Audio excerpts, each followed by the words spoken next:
O tema da nossa aula de hoje é Fisiologia do Sistema Gastrointestinal. Nessa aula, nós vamos falar sobre a motilidade no trato gastrointestinal.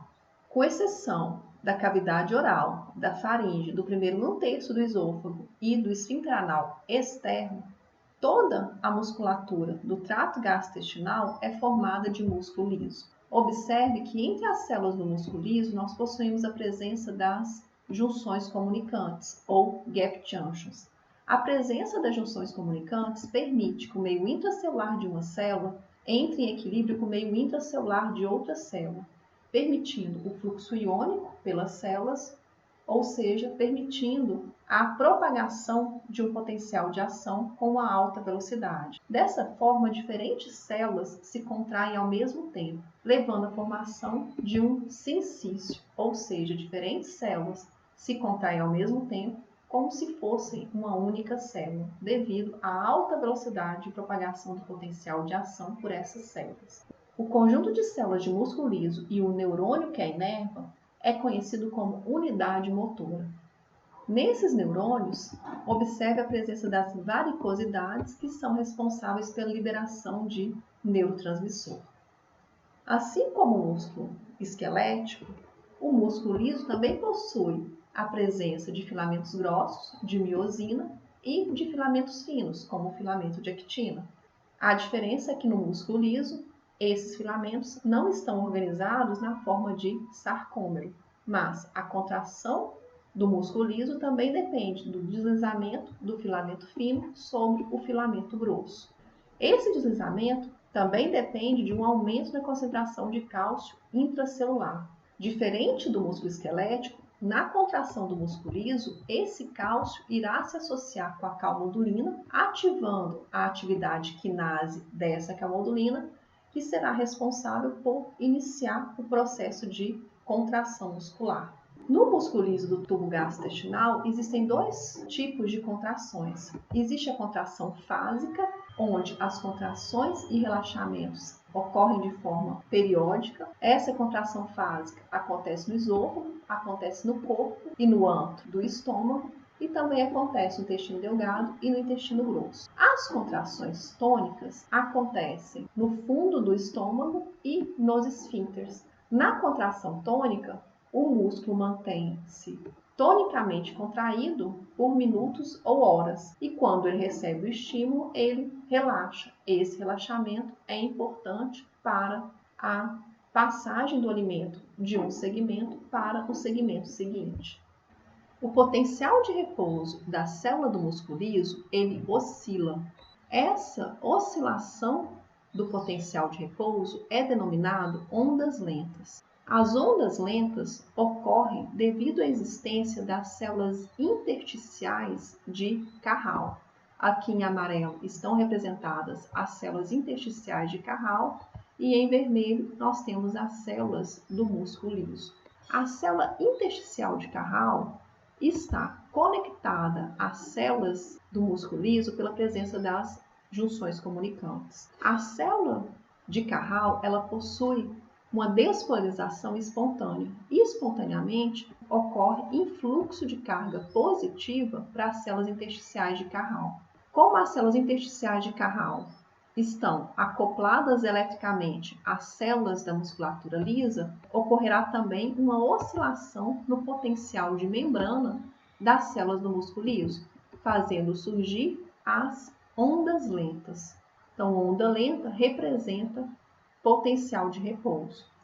Se essa onda lenta atingir o limiar contrátil, nós podemos observar contrações fracas. Para termos contrações fortes no tubo digestivo, é necessário que a onda lenta atinja o limiar elétrico, pois, atingindo o limiar elétrico, acontecerá propagação do potencial de ação. Quanto maior o número de potenciais de ação gerados, maior será a força de contração. Então, aqui nós tivemos geração de 4 potenciais de ação, tivemos uma força maior e mais duradoura, comparado com essa outra contração, onde houve a geração de um número menor de potenciais de ação. Dessa forma, quanto maior o número de potenciais de ação, maior a força de contração gerada e maior a duração dessa contração. Portanto, onda lenta representa potencial de repouso. Se a onda lenta não atingir o limiar contrátil, nós não temos contração da musculatura do músculo liso. Se atingir o limiar contrátil, nós temos uma contração fraca. Para a geração de contrações fortes, é necessário a geração de potencial de ação. Potencial de ação, para ser gerado, é necessário que atinja o limiar elétrico da célula. Esse limiar elétrico será atingido quando a célula for estimulada, seja por distensão, seja por liberação de acetilcolina, que pode ocorrer pelo sistema nervoso entérico ou pelo sistema nervoso parasimpático.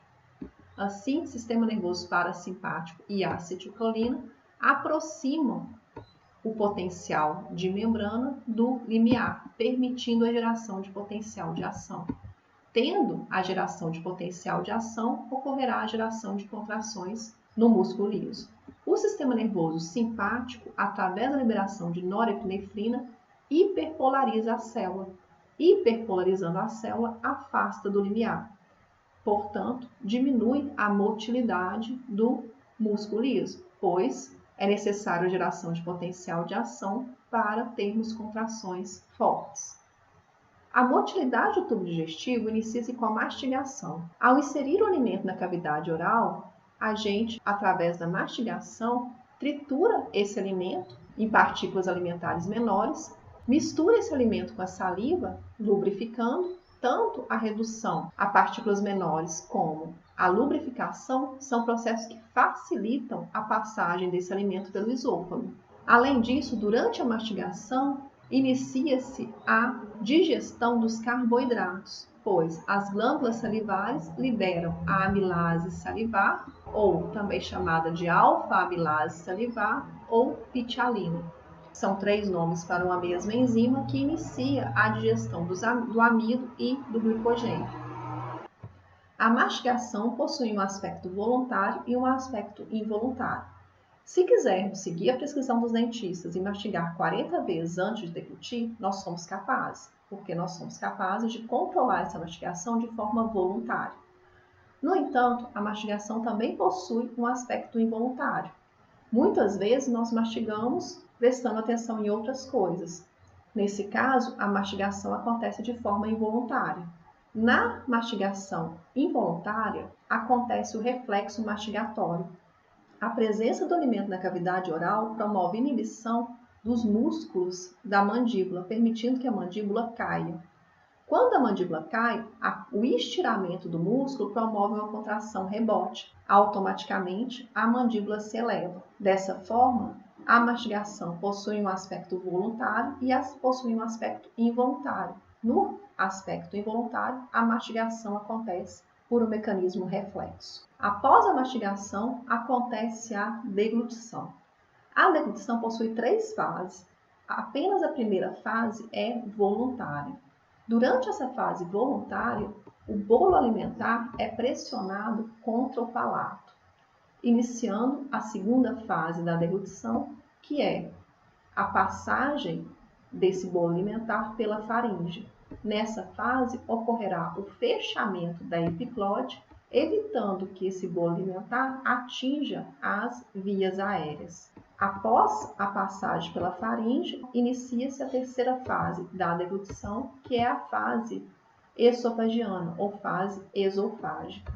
Para o início da fase esofágica, é necessário a abertura do esfíncter esofágico superior. Aqui a gente observa que o esfíncter esofágico está fechado e aqui o esfíncter esofágico se abriu, permitindo que o bolo alimentar passe pelo esôfago.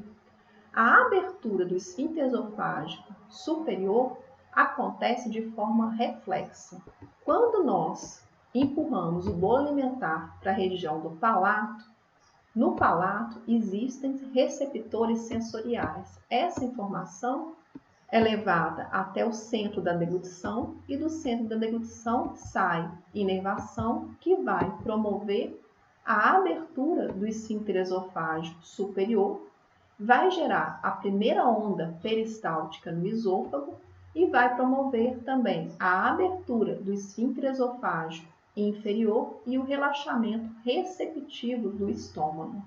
Se essa primeira onda peristáltica gerada pelo reflexo da deglutição não for capaz de levar o alimento até o estômago, nós iremos sentir que o alimento ficou parado no esôfago. Quando o alimento fica parado no esôfago, acontece um reflexo local, com estimulação do sistema nervoso entérico, responsável pela geração da segunda onda peristáltica, que, portanto, será responsável por conduzir o bolo alimentar até o estômago. No entanto, a segunda onda peristáltica é gerada somente se a primeira onda peristáltica não foi capaz de levar o bolo alimentar até o estômago. Aqui nós temos um gráfico que demonstra a pressão em cada uma das regiões responsáveis pela deglutição durante a passagem do alimento. Observe que durante a deglutição acontece um aumento de pressão na faringe, no esôfago, mas uma redução da pressão no esfíncter esofágico superior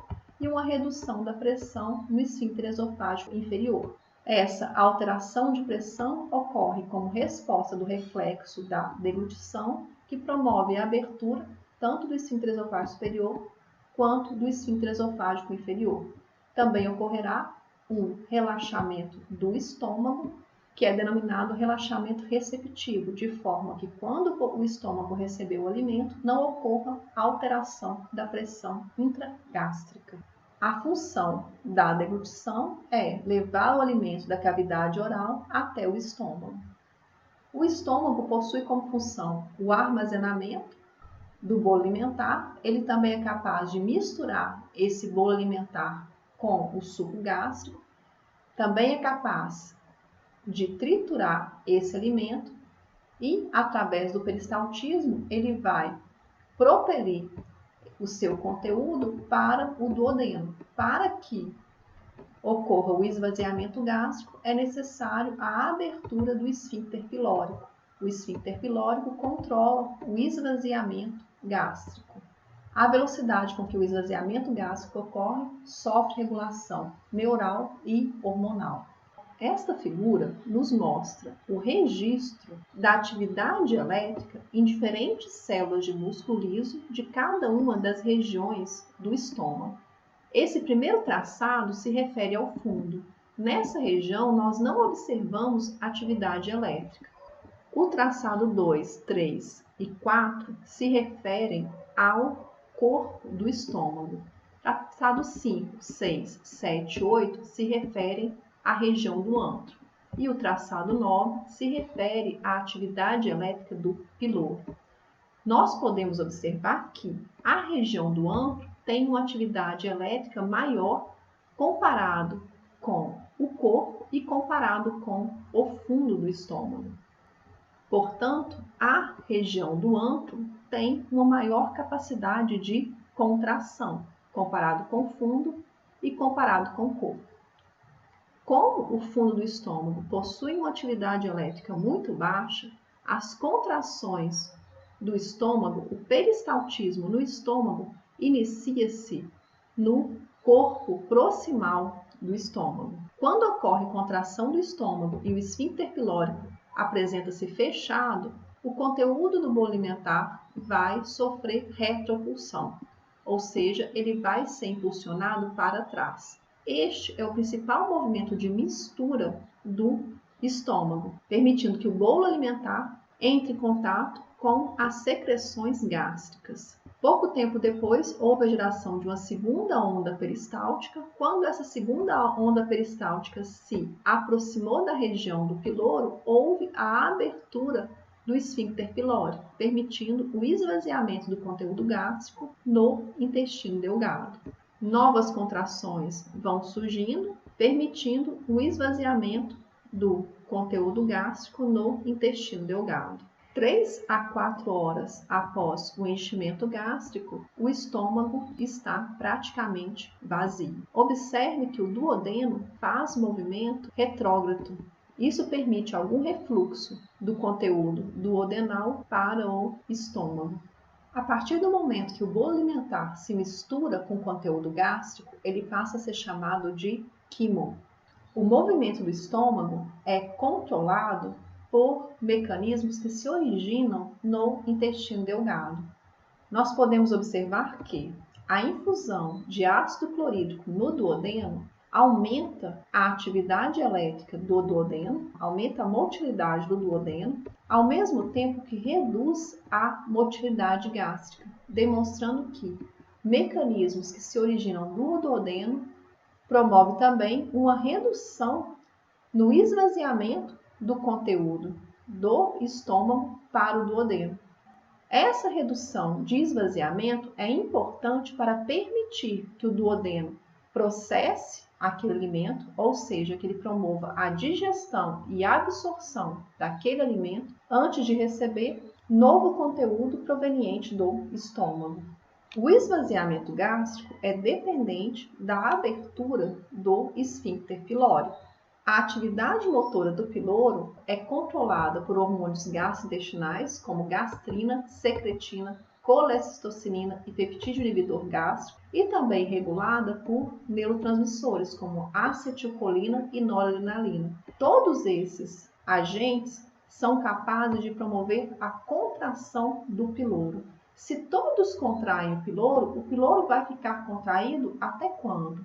Até que o quimo seja processado pelo intestino delgado. A partir do momento que o alimento vai sendo processado pelo intestino delgado, será possível o relaxamento do piloro, portanto, será possível o esvaziamento gástrico. Aqui nós temos que a presença de ácido no duodeno estimula a liberação de secretina, a presença de gorduras no duodeno promove a liberação de colecistocinina e peptídeo inibidor gástrico.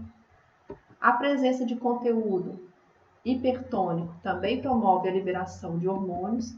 A presença de aminoácidos promove a liberação de gastrina pela célula G do estômago. Secretina, colecistocinina, peptídeo inibidor gástrico e gastrina são substâncias que aumentam a contração do esfíncter pilórico, portanto, vão inibir o esvaziamento gástrico. Ocorrerá o relaxamento do piloro somente quando essas substâncias não estiverem presentes, ou seja, somente depois que o alimento tiver sido processado, ou seja, somente depois que os aminoácidos tiverem sido absorvidos, que as gorduras tiverem sido digeridas e absorvidas e que o ácido tiver sido neutralizado pelo suco pancreático. Nessa situação, será possível a abertura do esfíncter pilórico. Além dessa regulação que é hormonal, o esfíncter pilórico e o esvaziamento gástrico também é regulado pelo sistema nervoso autônomo.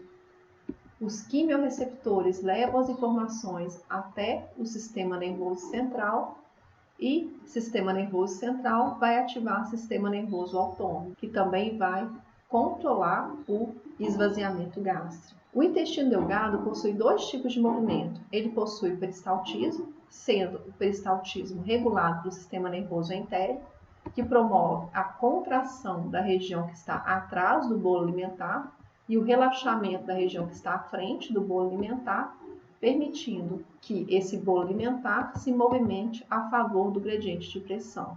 Além do peristaltismo, o intestino delgado também possui movimentos de segmentação. Observe que essas duas regiões estão contraídas.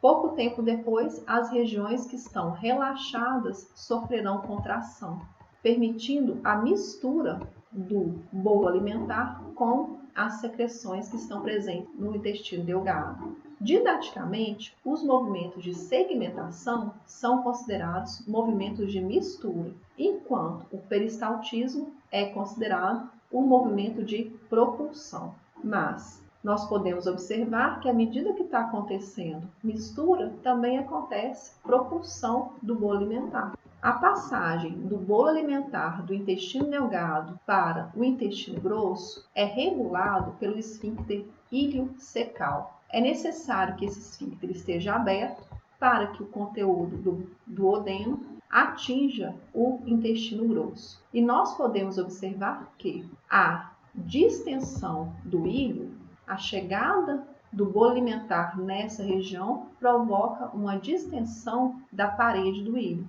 Essa distensão da parede do íleo reduz a pressão no esfíncter iliocecal, permitindo o esvaziamento do conteúdo do duodeno no ceco. E a partir do momento que a região do ceco vai recebendo esse conteúdo, nós temos uma distensão da parede do ceco. A distensão dessa região aumenta a contração, aumenta a pressão no esfíncter iliocecal, ou seja, promove o seu fechamento. Dessa forma, a presença de bolo alimentar no íleo promove a abertura desse esfíncter, a presença do bolo alimentar no ceco promove o fechamento desse esfíncter. Assim, nós podemos concluir que a abertura e o fechamento dessa válvula é controlado pela distensão da parede do intestino, sendo que a distensão da parede do íleo promove a abertura da válvula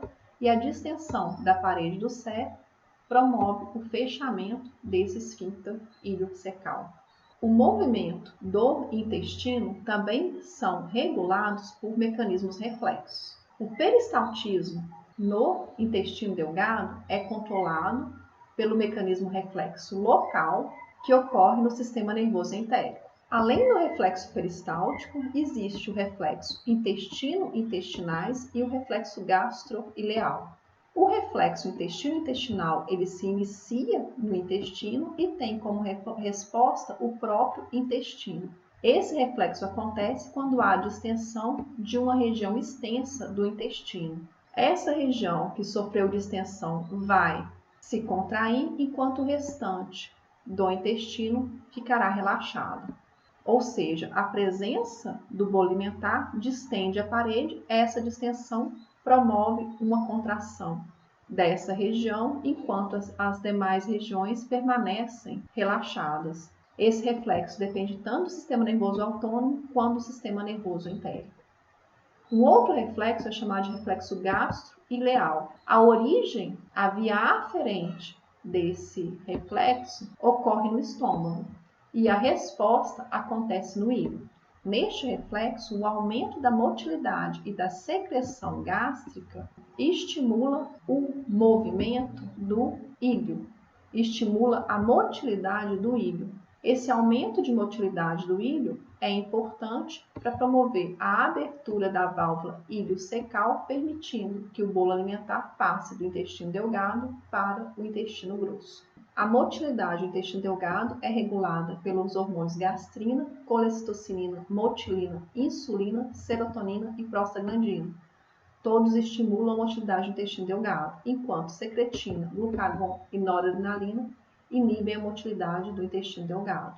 Então, novamente, a motilidade do intestino delgado sofre regulação neural, mas também sofre regulação hormonal. Quais são os movimentos do intestino grosso? O intestino grosso possui o movimento de segmentação e possui o movimento de massa.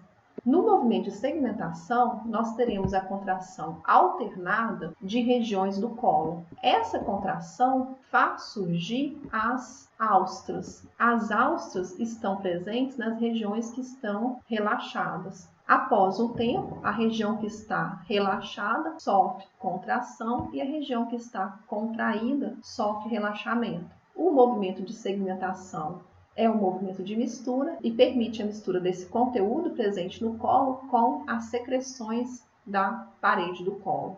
Além do movimento de segmentação, o colo também possui movimento de massa. No movimento de massa, nós temos que cerca de 20 centímetros da extensão do colo sofre contração, gerando um gradiente de pressão para que o bolo fecal seja impulsionado em direção ao reto. Esse movimento de massa ele pode surgir em resposta ao reflexo gastrocólico. A chegada do bolo alimentar no estômago promove a distensão do estômago. Essa distensão do estômago estimula uma via aferente que vai até os gânglios pré-vertebrais da medula espinhal, estimulam uma via eferente que promove a contração do cólon, estimulando o movimento de massa. O movimento de massa vai permitir com que o reto se encha de fezes, surgindo o reflexo da defecação. Quando o reto se enche de fezes, a presença de mecanorreceptores localizados na parede vão estimular a via aferente. Essa via aferente vai levar a informação até o sistema nervoso central, vai estimular uma via eferente que vai promover a abertura do esfíncter anal interno. O esfíncter anal externo, ele é formado de músculo esquelético. Ele é inervado pelo sistema nervoso somático, ou seja, ele é voluntário. Se ocorrer a abertura do esfíncter anal interno e as condições forem propícias, nós vamos permitir a abertura do esfíncter anal externo, ocorrendo, portanto, a defecação. A nossa referência é o capítulo 60 do livro de Fisiologia da Margarida de Mello Aires.